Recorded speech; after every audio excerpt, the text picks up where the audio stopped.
Surveillance épidémiologique des maladies avicoles est en conclave. Ils entendent mettre en place des mesures pour prévenir et contrôler l'introduction de la grippe aviaire dans notre pays. Et puis les acteurs impliqués dans la gestion de l'environnement nourrissent l'ambition d'obtenir la neutralité de la dégradation des terres. Pour atteindre cet objectif à l'horizon 2030, ils doivent reboiser 150 000 hectares. À Kindia, les minéraux de développement, un objectif nouveau qui fait référence à des éléments qu'on utilise au quotidien dans la construction du pays. Mesdames et messieurs, bonsoir. C'est avec joie que je vous retrouve dans cette édition d'information qu'on ouvre sur ce décret présidentiel. Décret D-236-200-PRG-SGG portant nomination de la coordinatrice générale des projets et programmes du Fonds fiduciaire de l'Union européenne pour son premier volet intitulé Programme d'appui à l'intégration socio-économique des jeunes. Le président de la République, vu la Constitution, décrète. Article 1er, Madame Fanta Cissé, secrétaire générale du ministère du Commerce, est nommée cumulativement dans les fonctions de coordinatrice générale des projets et programmes du Fonds fiduciaire de l'Union européenne pour son volet numéro 1 intitulé Programme d'appui à l'intégration socio-économique des jeunes intégrats. Article 2, le Premier ministre chef du gouvernement est chargé du suivi et de l'application du présent décret. Article 3, le présent décret qui prend effet à compter de sa date de signature sera enregistré et publié au journal officiel de la République à Conakry le 25 août 2017, signé professeur Alpha Condé. Actif sur le terrain social, le président Alpha Condé est allé présenter ses sincères condoléances à l'opérateur économique Diallo Sadakadji suite au décès de sa belle-mère. Par ailleurs, une mission de la CEDEAO était ce matin à Sékou-Touré pour remettre au chef de l'État un mémorandum sur la libéralisation des échanges. Mohamed Lamine Souma pour le condensé. C'est une mission de la CEDEAO qui est venue remettre au président de la République le mémorandum sur la libéralisation des échanges. Cette mission de la CEDEAO vient ainsi de boucler une semaine de plaidoyer auprès des acteurs du secteur public et privé. L'initiative vise à créer une dynamique pérenne pour renforcer la libre circulation des personnes et de leurs biens. Le président Alpha Condé, président en exercice de l'Union africaine, devrait confirmer l'engagement de la Guinée à cette initiative de la CEDEAO. Nous sommes venus donc voir le président pour lui remettre officiellement l'aide-mémoire qui constitue donc la fin de notre mission. Dans l'aide-mémoire est consigné toutes les recommandations de la mission que nous avons eu à faire ici du 21 au 25 août 2017. Donc c'est la mission de la task force sur le schéma de libéralisation des échanges. Donc nous étions là pour rencontrer donc toutes les forces étatiques et les privés pour échanger avec eux par rapport à la libre circulation des personnes et des biens. C'est une mission de la CEDEAO pour venir faire le plaidoyer dans le cadre de l'effectivité du schéma de la libéralisation des échanges entre les États de la CEDEAO, les 15 États membres. Donc, après une semaine de travail, avec toutes les parties, publiques et privées, aujourd'hui, nous avons convenu sur les différentes recommandations, après amendement et adoption par toutes les parties.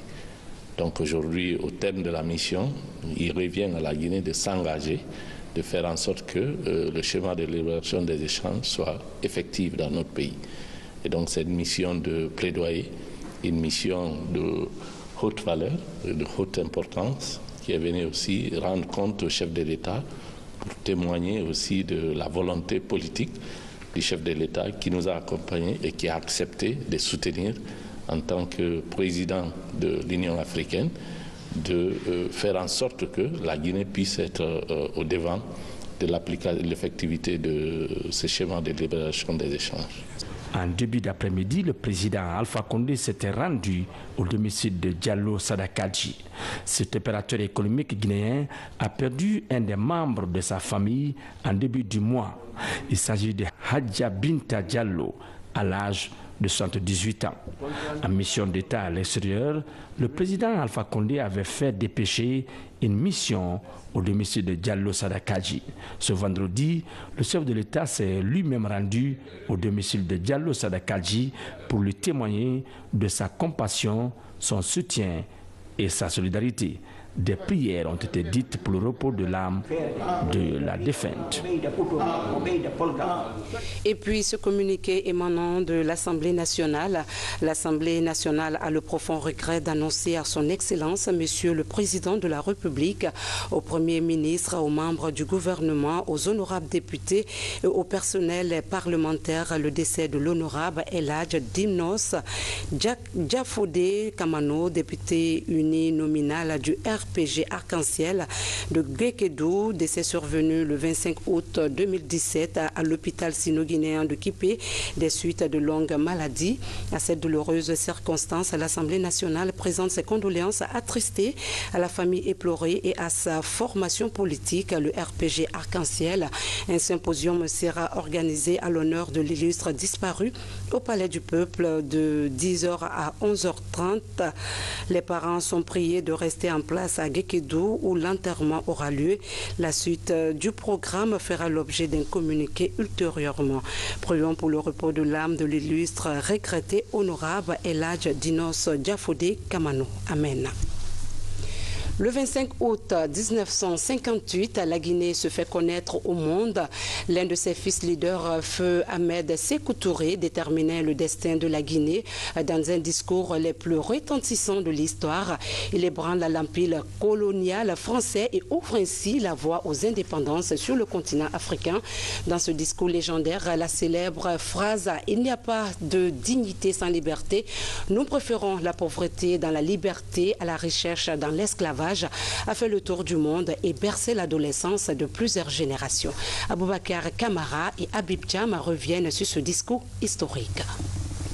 Il y a 59 ans, après de fortes précipitations sur Conakry, le ciel est dégagé et clément. À l'aéroport, la DC-7 Skyliner à hélice du général de Gaulle vient de se poser au sol. Pour la deuxième fois, l'homme du 18 juin est aux commandes de la France en situation délicate. Il est en tournée dans les colonies françaises d'Afrique noire. Il fait campagne pour le oui à son projet de communauté, à soumettre le 28 septembre 1958 au référendum. Le magnifique accueil de Conakry l'émerveille. Mais, pour l'histoire, c'est le discours prononcé par le président du Conseil du gouvernement au siège de l'Assemblée territoriale qui marquera profondément le général et les relations franco-guinéennes. Or, il n'y a pas de dignité sans liberté. Nous préférons la pauvreté dans la liberté à la richesse dans l'esclavage. Après ce discours, le destin de la Guinée va balancer, tout comme celui de l'empire colonial français, mais dans le sens inverse. Ce discours de Conakry ouvrira la voie de l'indépendance pour toutes les colonies françaises d'Afrique. Son contenu traduisait les aspirations d'un peuple incarné par ses leaders. Sékou Touré, qui était président du conseil de la semi-autonomie, conseil du gouvernement, qui était secrétaire général du PDG, RDA, Saïfoulaye Diallo, qui était président de l'Assemblée nationale, ont été chargés par le parti politique, par le bureau politique du PDG, de rédiger les deux discours qui devaient être présentés le jour de la réception du général de Gaulle. Saïfoulaye était chargé de rédiger le discours de bienvenue et Sékou Touré, dans son discours, précisait la position politique de la Guinée face au problème de la décolonisation. Ce sont les deux qui ont préparé chacun son texte. Après ça, ils ont présenté au bureau politique national qui a mis en place une commission qui a peaufiné le texte. Et le texte présenté par Sékou Touré, c'est le texte-là qui engageait la Guinée. La teneur et l'intonation timbrée du discours du 25 août susciteront plus tard de nombreuses réactions. Mais la cible a été atteinte, et à la perfection. Les mots et les phrases clés du discours héroïque de Sékou Touré résonneront fort dans la tête de tous les Guinéens. Il a annoncé notre détermination à nous assumer en tant qu'État-nation dans la dignité. Dans le présent, parlons de la surveillance en santé animale. Pour prévenir les dangers sanitaires animaux en Guinée, les acteurs du réseau de surveillance épidémiologique des maladies avicoles étaient en concertation. Ils envisagent de mettre en place des mesures pour signaler le plus précocement possible la présence de la grippe aviaire dans notre pays, une initiative soutenue par le ministère de l'Élevage et des Productions animales. Falilou Diallo pour les détails. La recrudescence de la grippe aviaire et son introduction en Guinée préoccupent le département en charge de l'élevage, d'où la mise en place d'une stratégie pour prévenir et contrôler l'introduction du virus de la grippe aviaire dans notre pays. Ces risques sont liés à 3 éléments essentiels. Le premier élément, c'est les échanges commerciaux sur la volaille, les produits de volaille et les matériels recyclés que notre pays entretient avec les pays européens et les pays de la sous-région. Le deuxième élément, c'est la présence de 12 sites d'accueil d'oiseaux migrateurs dans notre pays. Le troisième élément, c'est l'absence de mesures de biosécurité dans la quasi-totalité de nos élevages avicoles. Ce qui favorise surtout, en cas d'introduction de la maladie, la propagation sur l'ensemble du territoire national. Cette rencontre de Conakry fait suite à une mission d'évaluation conduite par la FAO en Guinée. Elle a décelé des insuffisances dans le dispositif de surveillance des maladies animales. Nous avons un dispositif de surveillance des maladies animales qui a été évalué récemment. Il consistera à relever les points faibles du dispositif et à former les gens concrètement à comment identifier les signes cliniques des maladies, comment collecter les informations, comment les faire remonter et aussi comment faire le diagnostic. Cette maladie des oiseaux hautement pathogène a été déclarée dans plus de 35 pays en 2014, entraînant du coup la mort et l'abattage de plusieurs dizaines de millions de volailles. En plus de cet exercice, une campagne de sensibilisation sera initiée pour promouvoir les mesures de prévention auprès des aviculteurs et des populations à risque. Bientôt, une nouvelle imprimerie professionnelle en Guinée, vu le rôle que jouent les imprimeries dans la conception des livres, des journaux ou encore les tracts publicitaires. Les ministres en charge de la promotion du secteur privé, de l'enseignement supérieur et celui de l'enseignement préuniversitaire ont échangé avec le promoteur de cette nouvelle imprimerie. Le point avec Lancé Koulibaly. Encourager les initiatives en créant de meilleures conditions d'investissement, c'est l'objectif du gouvernement. En recevant les promoteurs déterminés à réaliser une imprimerie haut de gamme, les ministres en charge de la promotion du secteur privé, de l'enseignement préuniversitaire et de l'enseignement supérieur ont affiché leur volonté d'accompagner ce projet. À en croire les promoteurs, une fois réalisée, Faso Imprimerie aura une capacité de production de 80 000 feuilles par heure, toute chose susceptible de mettre les Guinéens à l'abri des dépenses liées souvent aux impressions et aux productions faites en dehors du pays. Nous sommes d'accord, d'après ce que nous avons pu voir de par notre visite sur le territoire. Il y a des grosses lacunes au niveau des impressions qui sont actuellement sous-traitées à l'extérieur. Et notre souhait, ce serait de pouvoir justement faire tout à l'intérieur du pays.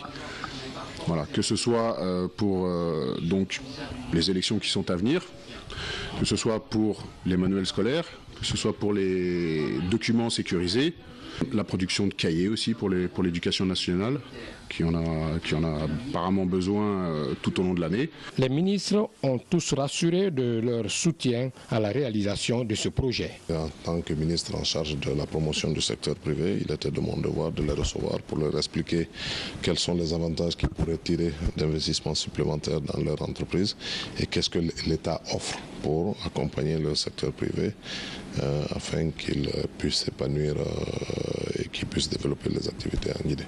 Ce n'est qu'une aubaine pour nous, c'est des choses que nous encourageons.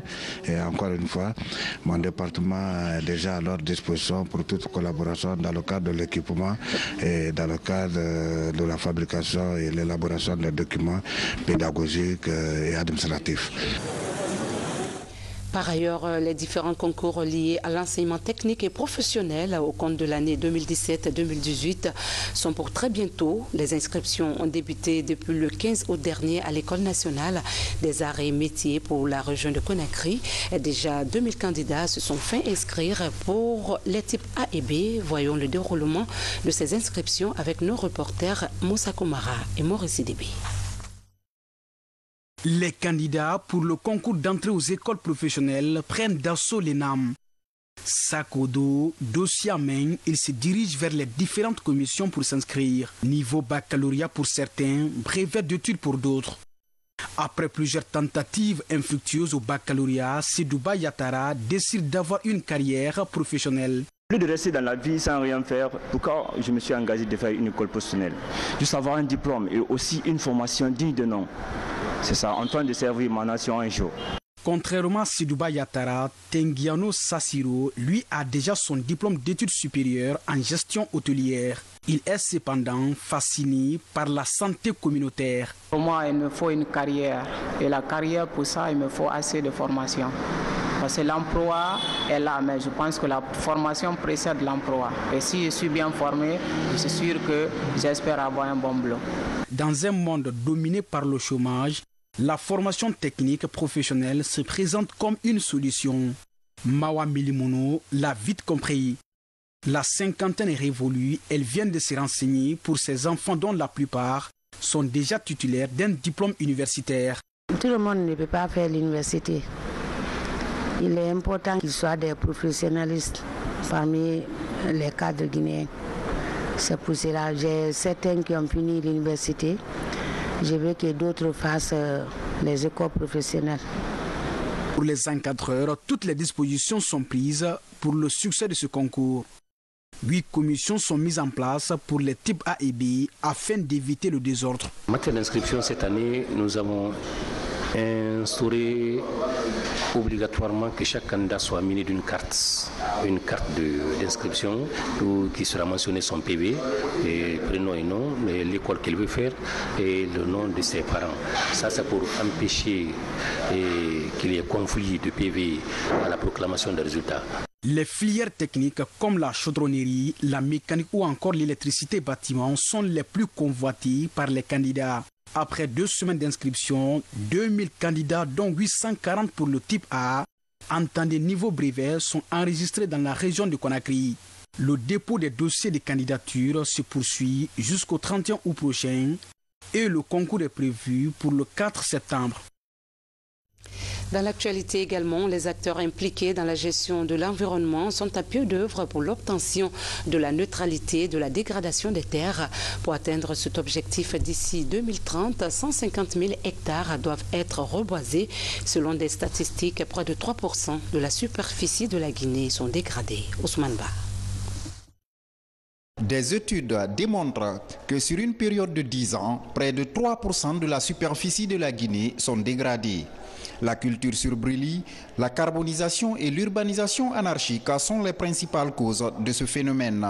Après une étude sur les cibles et les mesures de neutralité des terres dégradées, les acteurs de la société civile, des ONG et du département de l'environnement se concertent pour la validation des plans palliatifs.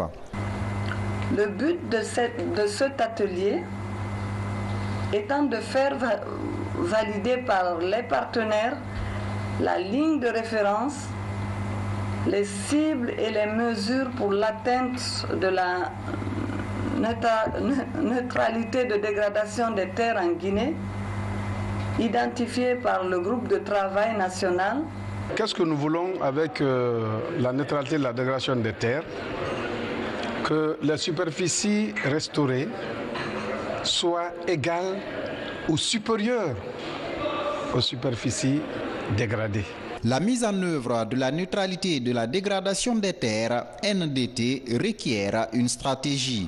Il s'agit de la création d'un environnement favorable à travers l'intégration de ce concept dans les politiques nationales et l'identification des programmes et projets transformatifs. Notre stratégie principale, c'est quoi? Il s'agit d'abord, exprimer la volonté aux partenaires, tous les partenaires financiers, des partenaires techniques, les exprimer la volonté du gouvernement guinéen de lutter contre la dégradation des terres. C'est le pilier essentiel de la Convention de lutte contre la désertification dans le pays. L'objectif minimum de ce projet est de restaurer toutes les terres dégradées. Selon ces acteurs, la réalisation de cette ambition passe par le reboisement de 150 000 hectares à l'horizon 2030 en lien avec les objectifs du développement durable, ODD. Les minéraux de développement, un concept qui fait référence à des éléments utilisés pour la consommation domestique, notamment le sable et le granit, qui sont des minéraux de développement économique. L'étude d'une stratégie de valorisation de ces minéraux est en examen par les responsables préfectoraux et régionaux de Kindia. Tchorno Ousmane Diallo, reportage. Lorsqu'on parle du potentiel géologique de la Guinée, on évoque très peu les minéraux de développement. Ces matières indispensables pour tous travaux de construction dont l'exploitation est essentiellement artisanale et occupe une frange importante de la population. L'organisation des acteurs intervenant dans ce secteur fait désormais partie des objectifs majeurs de l'État dans sa politique de développement. Ce programme vise essentiellement à appuyer ces exploitants donc, qui, au niveau local, y trouvent des ressources. Il s'agit donc d'appuyer ces artisans-là. Mais pour les appuyer, il faut d'abord constituer des coopératives, des groupements, des GIE. La Guinée pourrait ainsi devenir l'un des premiers pays d'Afrique à réussir une véritable formalisation des artisans qui évoluent dans l'exploitation des minéraux de développement. Grâce à sa coopération avec l'Union européenne dans le programme Afrique-Caraïbes-Pacifique, elle va pouvoir réellement appuyer les artisans concernés. On dit souvent que c'est des minéraux à faible valeur, mais quand on dit faible valeur, c'est sur le marché. Mais sinon, ils ne sont vraiment pas du tout de faible valeur parce que c'est des minéraux qu'on exploite tous les jours et en tout temps et en tout lieu. Donc, c'est le granit, c'est le sable. Le Cameroun, la Zambie, l'Ouganda, la Jamaïque et les Fidji sont les autres pays de l'ACP où ce programme est en cours. En Guinée, l'implication des structures déconcentrées du ministère des Mines est une étape capitale dans sa mise en œuvre. Et puis les femmes performantes de la Guinée sont au four et au moulin pour préparer le 8e congrès panafricain des femmes qui se tiendra du 26 au 30 novembre prochain à Conakry. Elles viennent d'être reçues par le ministre de l'Industrie et la chef de cabinet du ministère de l'Enseignement supérieur. Compte rendu, Makemadonzo. Au mois de novembre prochain, le monde féminin est attendu en Guinée pour parler des performances de la femme noire en général. Les préparatifs du 8e congrès panafricain des femmes performantes ont déjà commencé. La démarche vise à créer une synergie d'action au sein de la couche féminine. C'est notre activité, c'est notre mouvement, c'est notre congrès à nous toutes. Les femmes, venez rejoindre la synergie d'action des femmes pour qu'on puisse réussir l'événement. Au ministère de l'Industrie et celui de l'Enseignement supérieur, l'espoir est grand. La réussite de ce congrès est un défi pour la Guinée. On va prendre les dispositions pour pouvoir les accompagner à l'organisation en impliquant le secteur industriel, le secteur économique, à l'accompagnement de la promotion de la femme par un mécanisme de sponsoring et de financement de ces activités pour la bonne tenue de cette conférence. Concrètement, c'est l'apport des femmes du système de l'enseignement supérieur. Ce sera faire partie des panels lors de ce congrès pour mettre en avant les recherches que nous faisons, mettre en avant les découvertes des femmes de notre système. Et si nous sommes sollicités aussi pour la formation de ces membres, si nous sommes sollicités pour contribuer aux réflexions avant, pendant et après ce congrès, nous serons disposés. L'organisation de cette rencontre, initialement prévue en Algérie, est finalement délocalisée pour la Guinée sur sur demande du professeur Alpha Condé, président en exercice de l'Union africaine. À quelques mois de l'événement, le cahier de charges et le programme du congrès ont été remis au ministre de l'Industrie, des PME et de la promotion du secteur privé, parrain de la Fondation Solidarité Féminine depuis 2016. Toujours dans l'actualité nationale, la deuxième promotion des directeurs d'enquête a entamé la deuxième phase de sa formation. Cette phase pratique approfondit leurs connaissances sur l'arrestation des hors-la-loi, la découverte de cadavres et le démantèlement des réseaux de terroristes. La simulation s'est déroulée en présence de notre reporter Aboubakar Junior Camara. C'était à la plage de Benares de Yimbaya. La réforme des forces de défense et de sécurité est l'un des projets phares de la Troisième République. Une réforme matérialisée par la qualification des hommes de rang à travers des séries de formations. À l'école de la gendarmerie de Somfonia, la deuxième promotion des directeurs d'enquête entame la phase pratique de la formation. C'est ici, à la place Benares de Yimbaya, que ces officiers font des exercices pratiques sur la lutte contre le trafic international de drogue, la découverte de cadavres, l'enlèvement et le démantèlement des réseaux terroristes. Ces démonstrations forcent l'admiration des formateurs. Je suis extrêmement satisfait du travail des gendarmes guinéens. Dans un premier temps, les unités d'intervention qui ont agi dans le respect de la loi, qui ont agi dans le respect de la personne humaine, mais avec fermeté parce qu'il s'agissait de montrer la force, puisque la force, ils étaient obligés de l'employer, mais également la qualité du travail de la gendarmerie maritime qui a permis l'interpellation des navires qui se situaient en haute mer. Et enfin, les unités liées aux enquêtes, je pense notamment aux techniciens en identification criminelle de la gendarmerie guinéenne et les directeurs d'enquête qui ont travaillé sur les procédures judiciaires. La procédure pénale théorique, la méthode de raisonnement judiciaire, la nouvelle technique d'audition en gendarmerie sont entre autres volets de cette formation. Objectif, doter la Guinée d'une gendarmerie moderne capable d'assurer la sécurité des citoyens et de leurs biens. Cette formation particulière consiste non seulement c'est une manœuvre, une manière conjointe, c'est une synergie d'action entre les unités non seulement territoriales, les unités d'intervention et surtout l'implication des autorités locales. C'est ce qui est recherché. Parce que l'information que les enquêteurs ont reçue est partie de la population locale. Le traitement des interpellations dans le respect de la dignité humaine, conformément au droit humanitaire international, et la technique en identification criminelle ont meublé cette formation. Une formation initiée par le haut commandement de la gendarmerie nationale avec l'appui technique de la coopération militaire entre la Guinée et de la France. Société, la mort de la jeune dame Fatoumata Bari, victime d'agression, suscite des débats dans la cité. Contrairement à certaines spéculations, la victime a été effectivement prise en charge au service d'urgence du CHU de Donka avant de succomber à ses blessures. Saha Maratono. À la morgue de l'hôpital Donka est conservé le corps de Fatoumata Bari. La défunte a été victime d'agression dans la nuit du dimanche au lundi 16 août 2017. Récupérée par une patrouille des forces de sécurité, la victime a été admise au CMC de Ratouma. Suite à la gravité des blessures, Fatoumata a été référée au service d'urgence du CHU Donka pour des soins d'urgence. Cette dame était inconsciente. Elle avait des blessures au niveau du visage, des circonstances inconnues. Les accompagnants, dont les deux agents de la santé de Ratouma, sont arrivés à bord d'une ambulance, mais sans fiche de transfert. Alors j'ai sollicité la fiche de transfert, ils disent qu'ils n'ont pas fait de transfert, qu'ils l'ont pris directement l'amener ici. Nous avons procédé à l'alimentation de la patiente. Avant le petit matin, elle était déjà consciente. Elle a décliné son identité en disant qu'elle s'appelle du moins Fatoumata Bari. La nuit du 15, elle a tenté de s'évader. Nous l'avons empêchée après avoir fini de l'alimenter.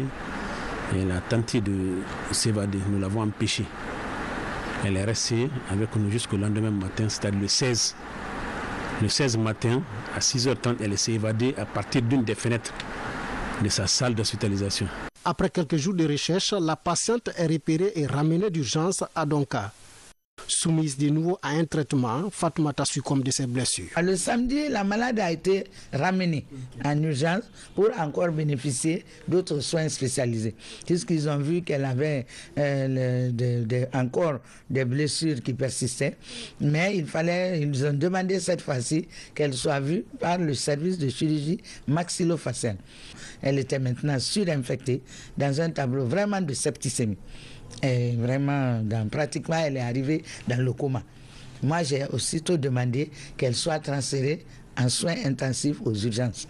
Elle était en train d'être transférée aux urgences parce qu'elle est arrivée vraiment dans un état très critique. La malade est décédée. Pour faire face aux cas d'urgence, comme le cas de Fatoumata, une ligne budgétaire est chaque année dégagée par le département de la santé en faveur des structures sanitaires. Ces fonds alloués aux cas d'urgence, surtout pour des personnes démunies, traduisent la volonté du gouvernement à faire de l'offre de soins de santé aux populations l'une de ses principales priorités.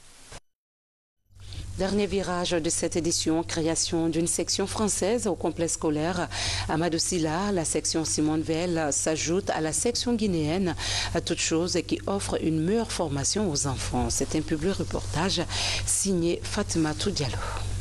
Situé à Kobaya, dans la commune de Ratoma, le complexe scolaire Amadou Sylla ouvre désormais une section française.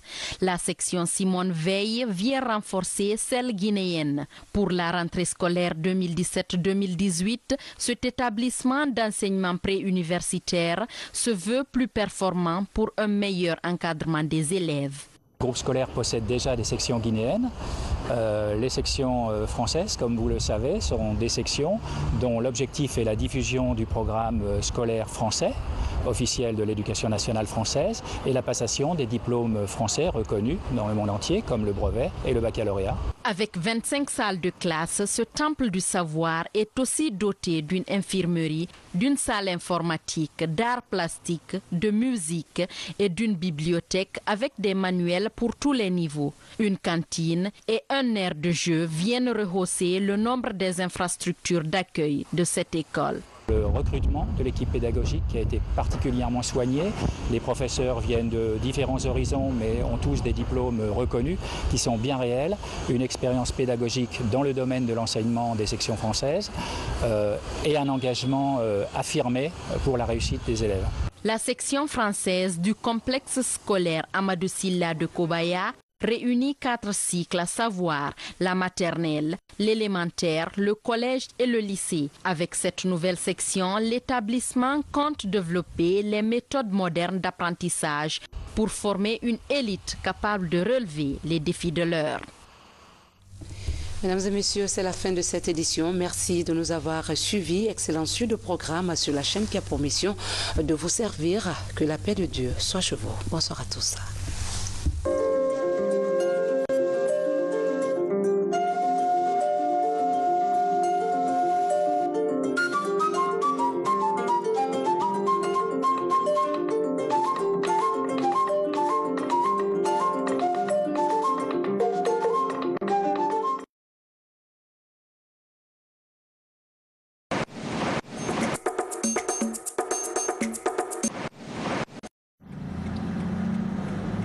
Dans leur plan d'action de contrôle parlementaire dans les différentes casernes militaires du pays, les députés membres de la commission défense et sécurité ont visité les garnisons militaires de Kindia, Mamou,